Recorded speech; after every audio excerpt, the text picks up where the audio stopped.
What's up? I'm your local pleb, and a lot of you were probably introduced to my channel because of my top 10 Pokemon creepypastas video. And as much as I love that video, let's all remember that there's more than just Pokemon creepypastas that exist out there. There's creepypastas from video games, TV shows, rituals, and even photos. What I'm going to be talking about today is going to be a mix of a lost episode creepypasta and an image that's infamously related to it. However, for those who are unaware, you may not even know what a creepypasta is. Just for quick reference, a creepypasta is the equivalent of an internet spooky campfire story that you send to people so they don't sleep at night because it'll be lingering at the back of their mind until it's like 2 AM and that's all you can think about, so you can't sleep.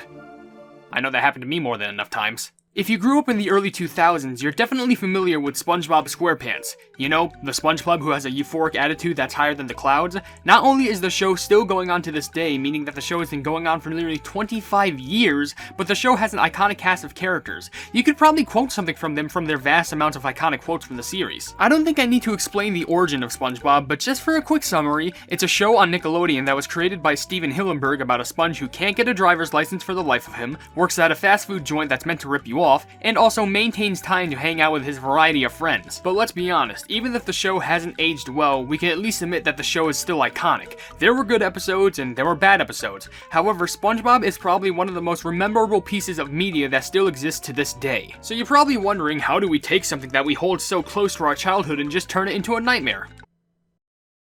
Oh, okay, that's how. This is the infamous picture that's related to the creepypasta known as SpongeBob Bootleg. The story itself is rather short, and it's to the point where I could actually read the whole thing to you in somewhat of a spooky voice. Pleb it, let's do it. This image was taken from a split-second frame in a corrupted bootleg of the SpongeBob SquarePants episode, Dumped. Other than the image, the rest of the video is composed of incomprehensible jumbles of color, static, or just black screens.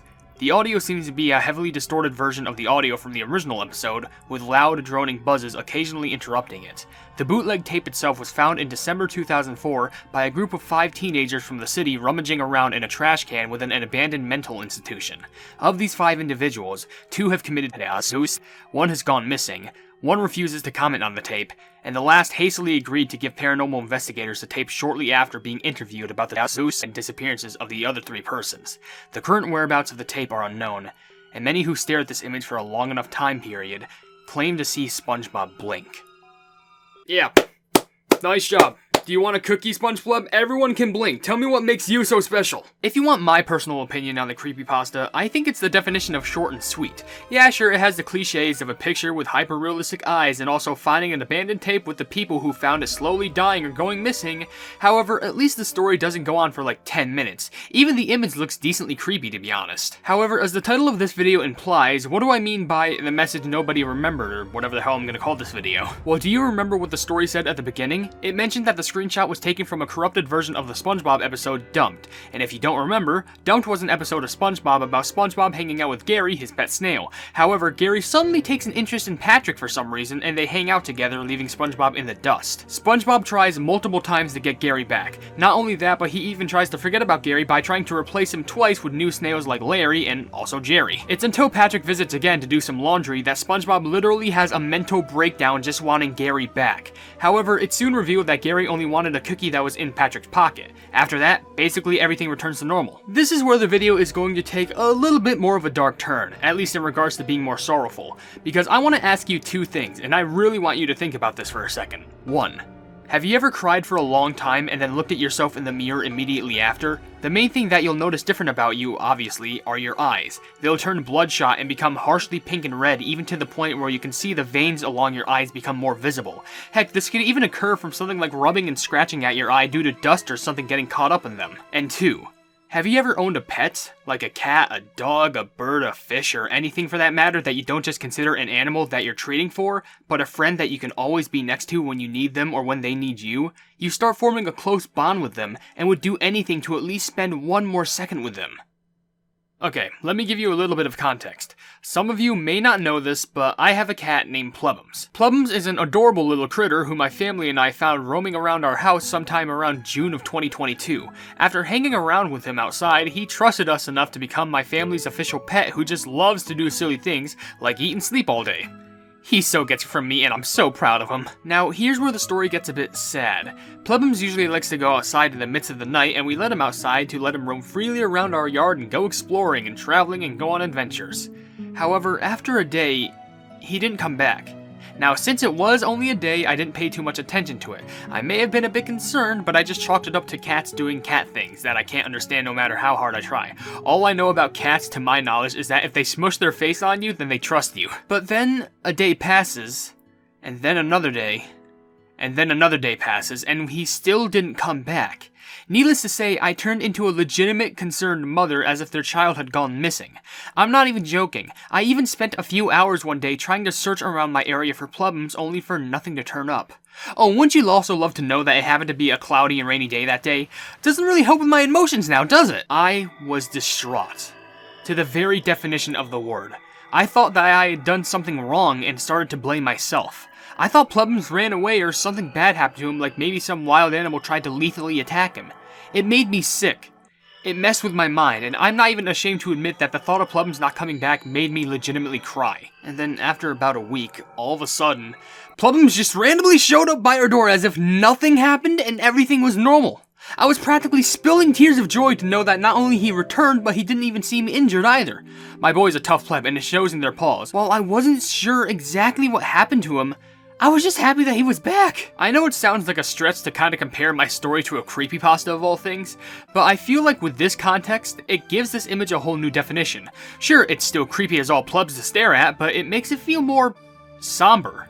Like it's an aftermath image. Imagine this. Imagine if instead of Gary returning to SpongeBob, Gary continued to stay with Patrick and he left SpongeBob there as he watched the two most important things in his life leave him. Not only he had lost his pet, but was basically betrayed by his best friend because he took him away from SpongeBob. It would certainly be something that would make SpongeBob's mind wander. Things like, what if this is really my fault? Did I really not treat Gary like a pet? Was Patrick right? Is Gary moving on from me? Am I not good enough? And despite being not the hardest philosophical questions, they're harsh questions that can seriously mess with your mind the more you think about them. Hell, even the lighting of the picture fits SpongeBob's situation as well. He's shrouded in darkness, as if lost in thought and lost in what to do. What would you even do if you basically lost your best friend and pet? You wouldn't be happy, that's for certain. What's also interesting is that, looking back on the story, it said that the VHS tape that contains this bootleg episode was found within the trash of an abandoned mental institution.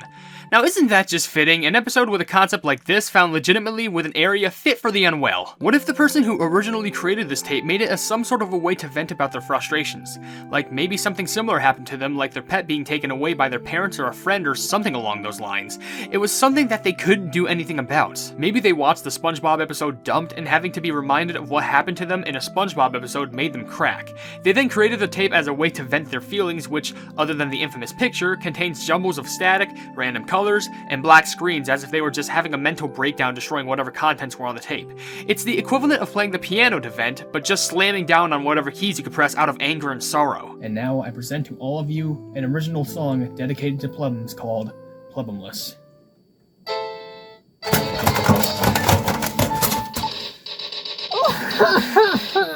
You also may be asking, what about the people who found the tape? If we remember correctly, 2 of them took their own lives, 1 went missing, 1 refused to talk about the video, and the last pleb hastily handed it in. Well, maybe they were somehow affected by watching the video with negative thoughts that were similar to what SpongeBob was thinking, messing with their heads. The 2 dead plebs probably couldn't handle the thought of losing someone they love and could trust and couldn't live on this planet anymore. The person who went missing probably ran off somewhere to who knows where, as if they were trying to run away from it all. Even the last 2 survivors probably just wanted to get away from it in different ways, with one never wanting to think about it again, and the other wanting the truth to be revealed or at least get some answers to close the book on this. In all honesty though, it does make me feel bad for whoever went through this. There's people who suffer from having lost a pet every day in the world by either them running away, going missing, or worse, and that's heavy for anyone to deal with, especially if you don't just consider them your pet, but your friend as well.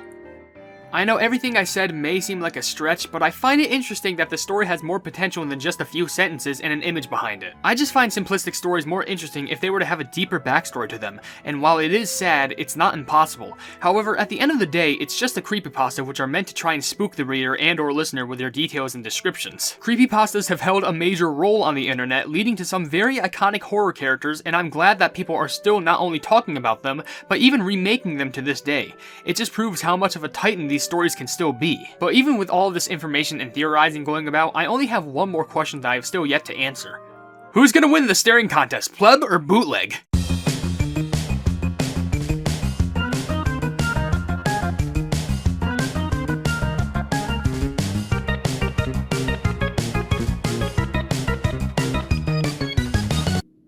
Oh, you blinked! You blinked! You blinked!